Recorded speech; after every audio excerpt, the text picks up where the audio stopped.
بسم اللہ الرحمن الرحیم۔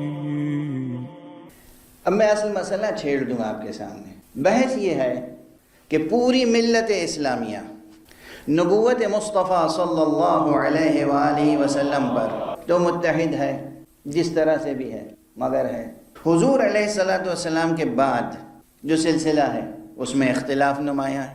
چنانچہ دو بڑی تقسیمیں موجود ہیں مسلمانوں کے درمیان۔ اب اس میں بہت سے سوالات آتے ہیں، اور اب ہمارے جوان بھی کرنے لگے ہیں سوالات، کیونکہ متاثر ہوتے ہیں تو سوال کرتے ہیں کہ بعد پیغمبر آخر واقعاً یہ حق کس کا تھا؟ حق تھا، یہ سب آپ کے سنے ہوئے سوالات ہیں، حق تھا تو وہ حق خود بڑھ کر لیا کیوں نہیں؟ حق تھا تو قرآن مجید میں اس کا واضح بیان کیوں نہیں ہے؟ حق تھا تو تھا، اب اس دور میں بحث کرنے سے کیا فائدہ ہے؟ سمجھ لیں آپ، کتنے اس طرح کے سوالات ہیں۔ ایک ایک لفظ پہلے حوالے کر رہا ہوں، اس کے بعد ہر لفظ پر ایک ایک عمارت کھڑی ہوگی۔ پہلے تو یاد رکھیے کہ جو عام تاریخی منظر ہے، جو المناک تاریخی منظر ہے، آج ذرا عام انداز سے مختلف ہو رہی ہے تقریر، جو تاریخ میں کوئی اختلاف نہیں کر سکتا، وہ یہ کہ حضور علیہ السلام کے وصال کے بعد، آپ کی آنکھ بند ہونے کے بعد فوراً آپ کی تدفین نہیں ہوئی۔ اس پہ تاریخ کا اجماع ہے، اس میں کوئی اختلاف نہیں۔ جس بھی مورخ کی، جس بھی محدث کی کتاب اٹھا کر دیکھ لیں، شیعہ مورخین و محدثین ہوں، غیر شیعہ ہوں، اہل سنت والجماعت کے حضرات ہوں، سلفی حضرات ہوں، جو بھی ہو، کسی بھی مسلک کا ہو، اس پر اتفاق ہے کہ حضور علیہ السلام کی وفات کے بعد، آپ کی شہادت کے بعد، آپ کے وصال کے بعد، آپ کے رفیق اعلیٰ کی طرف منتقل ہونے کے بعد فوراً آپ کی تدفین نہیں ہوئی، کم سے کم 2 دن کی تاخیر ہوئی۔ اس پہ اتفاق ہے، اتفاق، کوئی ایک بھی منکر نہیں ہے، اتفاق ہے کہ حضور کی 2 دن تک، یعنی اصحاب کرام تشریف ہی نہیں لائے، حضور کی تجہیز و تکفین کو مؤخر کر دیا، تاخیر کر دی گئی۔ کیوں؟ ایک ہی جواب ہے اس کا سب کے پاس، بعد رسول امامت کا، خلافت کا معین ہونا کسی شخص میں ایک اتنا ضروری امر تھا کہ اس کی وجہ سے رسول کی تجہیز و تکفین کو بھی مؤخر کیا گیا۔ واضح ہے؟ اس ایک نقطے پر تمام ملت اسلامیہ متحد ہے، متفق ہے، بڑے بڑے متکلمین، کہ امام کا معین کرنا، خلیفہ کا معین کرنا، رسول کے بعد فوراً سربراہ امت کا معین کرنا اتنا بڑا اور اتنا ضروری، ایسا ضروری مسئلہ تھا کہ جس کی وجہ سے رسول اللہ کی تکفین، تغسیل، تکفین، تجہیز، تدفین، اسے مؤخر کر دیا گیا۔ واضح ہے؟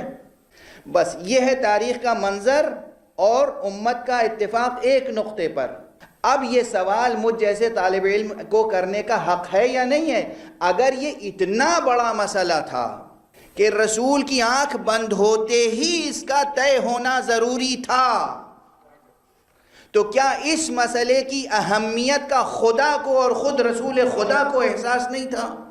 یہ حیرت کی بات ہے۔ زندگی کی ہر چھوٹی بڑی چیز، ہر چھوٹی بڑی چیز، یعنی مشرکین بھی تانا دیتے تھے اس وقت، اور آج کے ویسٹرن دانشور بھی تانا دیتے ہیں جب حدیثیں پڑھتے ہیں کہ تمہارے رسول نے تو چھوٹی چھوٹی چیزیں بھی زندگی کی سکھائی ہیں۔ ایسا ہی پسماندہ معاشرہ تھا، غیر مہذب معاشرہ تھا، یعنی بیت الخلاء کس طرح جائیں، پانی کا استعمال کس طرح کریں، زمین پر بیٹھیں تو کس طرح بیٹھیں، بستر پر لیٹیں اور سوئیں تو کس طرح لیٹیں اور سوئیں، یہ سب چیزیں بتائیں۔ اور اتنی اہم چیز جس کا ادراک بھی سب کو تھا، اور سب کو ادراک تھا، احساس تھا، سب جانتے تھے کہ یہ اتنی بڑی چیز ہے کہ رسول اللہ کی تجہیز و تکفین ہو یا نہ ہو، ہمیں یہ طے کرنا ضروری ہے۔ اگر یہ اتنی ہی بڑی چیز تھی تو پھر میری عقل تو یہ کہتی ہے کہ واجب تھا رسول اللہ پر کہ وہ اس مسئلے کو حل کر کے دنیا سے تشریف لے جاتے، اور واجب تھا، لازم تھا حق سبحانہ و تعالی پر از راہ لطف و کرم کہ وہ نبی کو بھیجتا کس لیے؟ تاکہ انسانوں کی چھوٹی بڑی مشکلیں حل ہوں، اور سب سے بڑی مشکل ہی حل کیے بغیر چھوڑ دی۔ واضح ہے؟ سب سے بڑی جو مشکل تھی وہی حل نہیں کی، باقی چھوٹی چھوٹی مشکلیں سب حل کر دیں۔ واضح ہے؟ تو اللہ سبحانہ و تعالیٰ پر بھی اس کی رحمت و رافت کا تقاضا یہ تھا، اس کے لطف کا تقاضا یہ تھا، اس کے کرم کا تقاضا یہ تھا۔ اس نے جو عہد و پیمان لیا ہے بندوں سے کہ ہم پر لازم ہے ہدایت تمہاری، تمہاری ہدایت کا ذمہ تو ہمارا ہے، اس ہدایت کا تقاضا یہ تھا کہ اتنے بڑے مسئلے میں ہدایت ضرور کی جائے تاکہ اختلاف واقع نہ ہو، اور رسول پر لازم تھا کہ وہ اس کا اعلان فرمائے۔ کیوں؟ اس لیے کہ خود آپ کا امت اسلامی کا اتفاق ہے، اتفاق دو چیزوں پر۔ رسول جس دن حضور نے آنکھیں بند کی اسی دن آپ کی تجہیز و تکفین نہیں ہوئی، دوسرے دن بھی نہیں ہوئی، تیسرے دن بھی نہیں ہوئی، 2 دن درمیان میں گزر گئے، اس پر اتفاق۔ کیوں گزرے؟ ایک ہی سبب تھا۔ سبب کیا تھا؟ امر امامت، امر خلافت کو معین کرنا اتنا ضروری تھا، جو ان کی کتابوں میں لکھا ہوا ہے۔ میں کوئی بغیر مطالعے کے، اور جو بڑی بڑی علم اعتقاد میں کتابیں ہیں، علم کلام میں کتابیں ہیں، اعتقادی کتابیں، اس میں یہ چیز درج ہے۔ تو بس اگر یہ 2 باتیں ذہن عالی میں رہ گئیں تو اب جو بات میں عرض کر رہا ہوں کہ یہ بات اتنی اہم تھی تو پھر واقعاً پروردگار عالم پر لازم تھا یا نہیں تھا؟ حضور علیہ السلام پر لازم تھا یا نہیں تھا؟ امت اسلامیہ کے پاس جواب ہو یا جواب نہ ہو، ہمارے پاس بحمد اللہ جواب موجود ہے، ہمیں کوئی شک و شبہ اس میں نہیں ہے۔ اللہ سبحانہ و تعالی نے امر ولایت کو روز اول سے، جب سے نبوت کا اعلان کیا تھا، اسی وقت سے امر ولایت کا بھی اعلان بار بار ہو رہا تھا۔ اور چونکہ جو امت اسلامیہ کا امپریشن ہے یہی تو ہے کہ یہ اتنا بڑا مسئلہ تھا، اتنا بڑا مسئلہ تھا کہ رسول کی تدفین کو بھی مؤخر کیا جا سکتا تھا، تو اللہ نے بھی لہجہ یہی اختیار کیا تھا، یا ایھا الرسول بلغ ما انزل الیک من ربک وَإِن لَمْ تَفْعَلْ فَمَا بَلَّغْتَ رِسَالَتَهُ، اگر یہ نہیں پہنچایا تو گویا آپ نے رسالت نہیں پہنچائی۔ تو جتنی اہمیت آپ دے رہے ہیں اس سے بڑھ کر اہم ہے، آپ جتنی اہمیت دے رہے ہیں اس سے کہیں بڑھ کر اہم ہے یہ مسئلہ۔ اسی لیے اللہ سبحانہ و تعالیٰ نے اسی اہمیت کے ساتھ اس مسئلے کو بیان کرنے کا حکم دیا، اور اسی لیے رسول اللہ صلی اللہ علیہ وآلہ وسلم نے اسی اہتمام کے ساتھ اسے بیان کیا۔ تو ہمارے لیے کوئی مسئلہ نہیں ہے، ہمارے لیے کوئی مسئلہ ہے ہی نہیں، واضح ہے بالکل، آیات بھی، روایات بھی، احادیث بھی، ہماری تاریخ بھی اس باب میں روشن ہے۔ اب بحث یہ ہے کہ قرآن مجید میں مزید کچھ وضاحتیں ہیں، اور اب جو سوال ہو سکتا ہے کہ اتنا اہم مسئلہ تھا تو پھر حق تھا تو اس حق کا تفصیل سے بیان، کھل کے بیان، وضاحت سے بیان قرآن میں کیوں نہیں ہے؟ اور حق تھا تو حق دار نے حق لیا کیوں نہیں؟ پرانے سوالات ہیں، مشہور سوالات ہیں، مگر جس نقطہ نظر سے آج پیش کر رہا ہوں، جسے میں نے کہا کہ یہ بحث اس طرح سے نہیں اٹھی ہے، وہ ہے آیات قرآنی کی روشنی میں، تاریخی بیانات کی روشنی میں نہیں، آیات کی روشنی میں۔ اگر امیر المومنین علیہ السلام خاموش رہے تو اس پر آیت قرآنی دلیل ہے کہ نہیں؟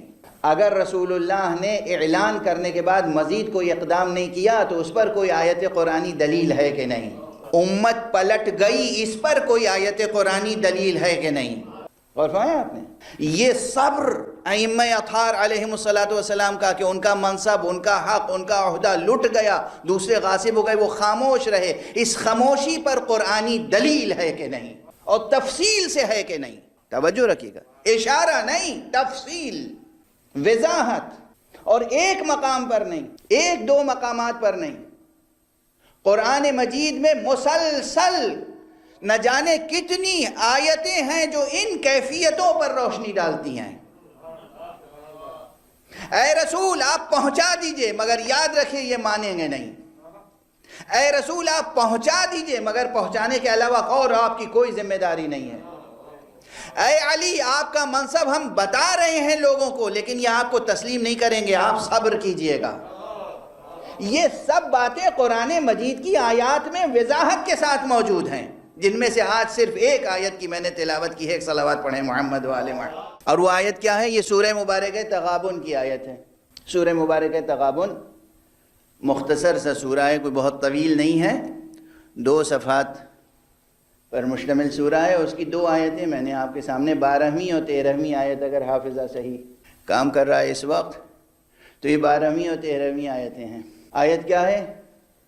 وَأَطِيعُوا اللَّهَ وَأَطِيعُوا الرَّسُولَ۔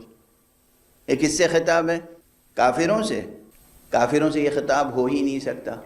کافروں کو ایمان لانے کی پہلے دعوت دی جائے گی، جب ایمان لے آئیں گے تب اطاعت کی بات آئے گی۔ ایک شخص ایمان ہی نہیں لایا تو اطاعت کیا کرے گا؟ واضح ہے۔ وَأَطِيعُوا اللَّهَ، اور اب چونکہ مجلس میں وقت بھی بہرحال محدود ہوتا ہے اور میری طاقت بھی محدود ہوتی ہے، اس لیے پورے سلسلہ آیات کو پیش نہیں کیا جا سکتا، ورنہ اس کے پہلے بھی جائیے تو معلوم ہوگا کہ یہ کافروں سے نہیں گفتگو ہو رہی ہے۔ وَأَطِيعُوا اللَّهَ، اور اللہ کی اطاعت کرو، وَأَطِيعُوا الرَّسُولَ، اور رسول کی اطاعت کرو۔ فَإِن تَوَلَّيْتُمْ، اور اگر تم نے روگردانی کی، فَإِنَّمَا عَلَىٰ رَسُولِنَا الْبَلَاغُ الْمُبِينُ، تو بس ہمارے رسول پر صفائی کے ساتھ پہنچا دینا ہی فرض ہے۔ ذرا توجہ رکھیے گا، لہجہ سمجھے، مضمون سمجھے آپ۔ اگر تم نے روگردانی کی، یہ اگر جب اللہ کہتا ہے اگر تم نے ایسا کیا تو اس کے کچھ معنی ہوتے ہیں۔ تو روگردانی ہوئی، اور روگردانی ہوئی تو پھر ذمہ داری رسول کی نہیں ہے۔ اللہ کیا فرما رہا ہے؟ فَإِن تَوَلَّيْتُمْ، پھر اگر تم نے روگردانی کی، فَإِنَّمَا، تو بس ہمارے رسول پر صفائی کے ساتھ پہنچا دینا فرض ہے۔ ہم نے اپنے رسول سے یہ کہا ہے کہ تم روشن طریقے سے، واضح طریقے سے، نمایاں طریقے سے ہمارا پیغام پہنچا دو۔ ماننا نہ ماننا ان کا کام ہے، یعنی اس حق کو منوانے کے لیے تلوار اٹھانے کا حکم نہیں دیا گیا۔ واضح ہے؟ اچھا کیوں؟ پھر سوال، تو اتنا بڑا حق ہے تو تلوار اٹھانے کا کیوں نہیں حکم دیا گیا؟ اب یہاں پر چند فقرے عرض کر رہا ہوں، یاد رکھیے ہمارے اور آپ کے لیے، ہر فرد کے لیے ہے، مومن کے لیے جو کلمہ پڑھ رہے ہیں ان کے لیے بھی، جو کلمہ نہیں پڑھ رہے ہیں ان کے لیے بھی۔ یہ دنیا، یہ آسمان اور زمین کے درمیان کی یہ دنیا،